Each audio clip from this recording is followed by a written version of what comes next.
రంగారెడ్డి జిల్లా రాజేంద్ర నగర్లోని Telangana state cooperative apex bank training సెంటర్లో Dakshina Pada through the agents glory of Bharat national seminar నిర్వహించారు. ముఖ్య అతిథులుగా తెలంగాణ గవర్నర్ జిష్ణుదేవ్ వర్మ, ఏపీ మాజీ చీఫ్ సెక్రటరీ సుబ్రహ్మణ్యం, న్యూఢిల్లీ అబిసి national organizing secretary Balamukunda Pandey, Patna high court మాజీ చీఫ్ జస్టిస్ నరసింహారెడ్డి పాల్గొన్నారు. గవర్నర్ కు ఇతిహాస్ సంకలనం సమితి సభ్యులు ఘన స్వాగతం పలికారు.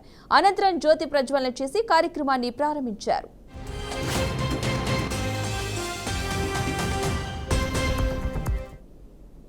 సంస్కృతికి ఎంత ఔన్నత్యాన్ని తీసుకొచ్చిన విషయం గురించి ఈరోజు ప్రారంభం జరిగింది. ఇది 3 రోజుల కాన్ఫరెన్స్.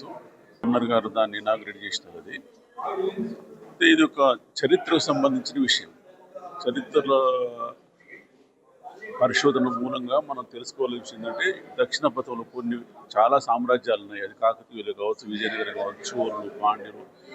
ఈ కాలంలో మన భారతీయ సంస్కృతి ఔన్నత్యానికి ఏమేమి ఉపయోగపడింది ఆ విషయం క్షుణ్ణంగా తెలుస్తారు.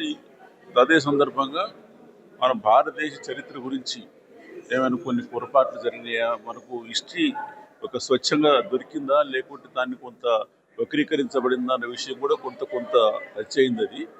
దాన్ని కూడా చర్చించే అవకాశం కొంత ఉంటుంది, పూర్ణంగా కాకపోయినా కానీ కొంతవరకు. కానీ మన దక్షిణాపథం యొక్క contribution for the glory of India అన్నది ఇట్లు జరుగుతుంది. భారతదేశ సంస్కృతికి ఎంత ఔన్నత్యాన్ని తీసుకొచ్చిన విషయం గురించి ఈరోజు ప్రారంభం జరిగింది.